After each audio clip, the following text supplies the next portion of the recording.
Hello तो guys, welcome to my YouTube channel Vicky Dhyan. तो कैसे आप सब लोग? बढ़िया होंगे। और थोड़ा एडजस्ट कर लीजिए आवाज़ को, क्योंकि तबीयत थोड़ी सी डाउन चल रही है अपनी। तो उसका कोई इशू मत करना ज़्यादा। तो गाइस, आपको सबसे पहले बता दूं, मैं आपको सबसे पहले आपके लिए मतलब जो बात करने वाला हूँ इस वीडियो में, जो अभी सीआरपीएफ ट्रेड्समैन की भर्ती हुई थी, वैकेंसी हुई थी, ठीक है। तो उसका जैसे कल ही नोटिस आया था, जो सेकंड लिस्ट का नोटिस ये थे कि उनको जो हमारे साथ होता है एससीएम में, कि उनको बच्चे नहीं मिल पाए थे प्रॉपर, जितनी वैकेंसी है उतनी। तो सेम वैसा ही प्रोसेसिंग इसमें रहा है सीआरपीएफ ट्रेड्समैन में। कई बच्चों के कमेंट्स भी आ रहे थे। तो 15,000 बच्चों को दोबारा से उनकी लिस्ट निकाली गई है, यानी कि उनका ट्रेड्स लिया जाएगा, यानी कि बच्चे क्वालिफाई नहीं हो, ट्रेड में फेल कर दिए गए हैं। तो यानी वैकेंसी खाली रहने वाली थी, इस वजह से तो सीआरपीएफ ने सेकंड नोटिस जारी कर दिया और बच्चों को क्वालिफाई कर दिया कि वो ट्रेड के लिए, जिसमें रनिंग वगैरह जो भी ट्रेड वगैरह होगा, उनके लिए एलिजिबल कर दिया गया है। तो जो बच्चे जिसका नाम है ट्रेड लिस्ट में, वो जाके देख सकते हैं कि किस किस का नाम है, जो रह गए थे, पहली बार में नहीं आया था। तो आप ये मान के चल सकते हो, जिस भाई का या बहन का जिस पहली लिस्ट में नाम आ गया, तो निश्चिंत रहिए, उसका तो श्योर है सिलेक्शन, क्योंकि हमारे साथ भी यही हुआ था। यानी हमारे टाइम पे 3 लिस्ट आई थी, यानी कि टाइपिंग में बहुत सारे बच्चे बाहर हो गए थे, उसकी वजह से फर्स्ट सेकंड थर्ड और 3 लिस्ट आई थी।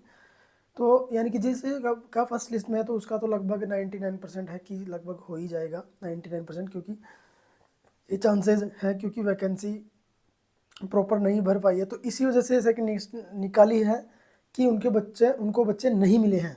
और यानी कि 18 नवंबर से ये आपका फिजिकल इसका ट्रेड का चालू हो जाएगा, और यानी कि आपका फाइनल रिजल्ट दिसंबर के फर्स्ट वीक में देखने को मिल सकता है। और इसका जो रोज़गार मेला होगा दिसंबर में, उसमें आपको शायद क्या पता प्रोवाइड करवा दे। जैसे तो इस हाथ में एसएससी जीडी का भी चल रहा है, तो मेरे हिसाब से तो एसएससी जीडी और इन दोनों का भी रोजगार मेला में साथ में आ सकता है। और एसएससी सीपीओ का भी, उसका भी लगभग प्रोसेसिंग चल रहा है, थोड़ा सा मेडिकल वगैरह का इशू बच रहा है उसमें सीपीओ में।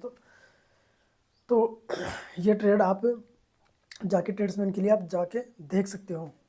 तो और जैसे मैं, रही बात किसकी, अपने सीआरपीएफ से रिलेटेड या फिर बीएसएफ एसएम से रिलेटेड, यानी कि जिस भाई की टाइपिंग नहीं हो पा रही है और फिजिकल की डेट कब आएगी, बहुत सारे लगभग सभी का 99% अब यही कमेंट रहता है कि भैया अब जो इसका डेट है फिजिकल का, भैया वो बता दो हमें। तो अब ये तो बस हमको तो बस सीधा दे के आना है और हमें सीधा वो करना है।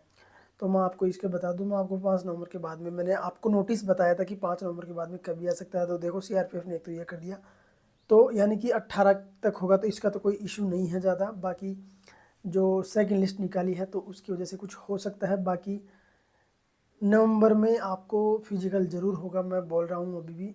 यानी कि कभी भी आ सकता है रिजल्ट इसका। तो आप ऐसे बैठ मत जाना कि यार अब तो पता नहीं कब होगा। एक दिन से डेट आएगी, एक्सीडेंटली मैं बोल रहा हूँ, अचानक से डेट आएगी और आप शौक हो जाओगे एक दिन से कि यार अब ये क्या हो गया। तो अपनी तैयारी प्रिपरेशन इतनी रखो कि मतलब अगर डेट जैसे अगर 5 दिन बाद में भी आ जाए, तो आपको बिल्कुल शौक ना लगे कि यार अपनी तो प्रिपरेशन है ही नहीं। बाकी उसके बाद रही टाइपिंग की, तो टाइपिंग के लिए मैं सबसे पहले दूसरी क्लास में बता दूंगा, दूसरी वीडियो में बता दूंगा कि कैसे प्रॉपर स्पीड बढ़ानी है। क्योंकि मतलब एक स्टेप होता है, जैसे 30 के बाद, 30 तक तो कर लेता है बच्चा हर कोई, जैसे 30-35 के बीच में। लेकिन उसके बाद स्पीड नहीं बढ़ पाती है, मतलब क्या रीज़न है जिनकी वजह से अपनी टाइपिंग एक जगह स्टॉप हो जाती है, रुक जाती है, इंक्रीज नहीं हो पाती है। तो क्या चीज़ें अपने को करनी चाहिए, क्या नहीं करनी चाहिए, और क्या किस वजह से अपने को टाइप करना चाहिए, किस मैटर मतलब किस कौन से कीबोर्ड पर कैसे बैठना चाहिए, इन चीज़ों सब चीज़ों के बारे में मैं बताऊँगा। उसके लिए एक प्रॉपर अलग से मैं वीडियो बना दूंगा टाइपिंग के रिलेटेड कि आपको कहाँ रखना चाहिए और आपकी कौन सी स्टेप है जो फॉलो करना चाहिए, जिससे आपकी स्पीड इंक्रीज हो सकती है। वैसे मैंने वीडियो में बहुत सारे मतलब 3-4 वीडियो में बता तो रखा है कि आप इंक्रीज ऐसे कर सकते हो, अपनी टाइपिंग को ये सुधार कर सकते हो। तो मेन मोटिव तो यही था नोटिस का। बाकी फिजिकल का रिलेटेड कि फिजिकल रिलेटेड कब आएगी, तो मैं तो यही बोल रहा था 5, क्योंकि जो भाई हैं, मतलब एक बंदा है, वो उसने बोला था कि 5 नवंबर के बाद आपको कभी भी देखने को मिल सकती है। अब मैं इतना क्या श्योर कर सकता हूँ आपको यार, इतना तो हम भी नहीं बता सकते, अब हम डिपार्टमेंटली तो है नहीं। तो जो सीआरपीएफ ट्रेड्समैन वाले थे वो निश्चिंत होइए, और अपने जो ट्रेड बाकी हैं उनकी प्रैक्टिस कर लीजिए, ठीक है। और जो का फर्स्ट लिस्ट में हो चुका है उनको लिए कॉन्ग्रेचुलेशन उनको, कि उनका तो हो ही जाना है। टेक केयर और बाय बाय। सभी के लिए जैसे आरआरबी, एनटीपीसी या फिर रेलवे की वैकेंसी का, जैसे इसमें आरपीएफ का भी एग्ज़ाम होने वाला दिसंबर में, आपको पता होना चाहिए, क्योंकि मैंने सीपी का सॉरी क्या बोलते हैं, आरपीएफ का भी मैंने एग्ज़ाम क्वालिफाई कर रखा है, तो उसका भी रिलेटेड बता देंगे कैसे क्या। लेकिन तो सभी की प्रिपरेशन करते रहिए, ऐसे नहीं है प्रॉपर इसी को लेके चलो, क्योंकि अब सभी में बैक टू बैक एग्ज़ाम होगी, रेलवे वगैरह ऐसा सबका, तो ऐसा पढ़ना चाहिए जो सभी में काम आने चाहिए, है ना।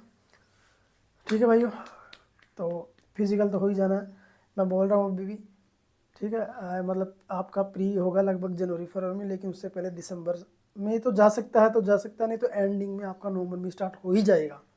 जहाँ तक 101% श्योर है कि आपका नवंबर के एंडिंग में आपका फिजिकल शुरू हो जाएगा, मैं बोल रहा हूँ, नोटिस आ जाएगा। ठीक है, तो ये बात बतानी थी।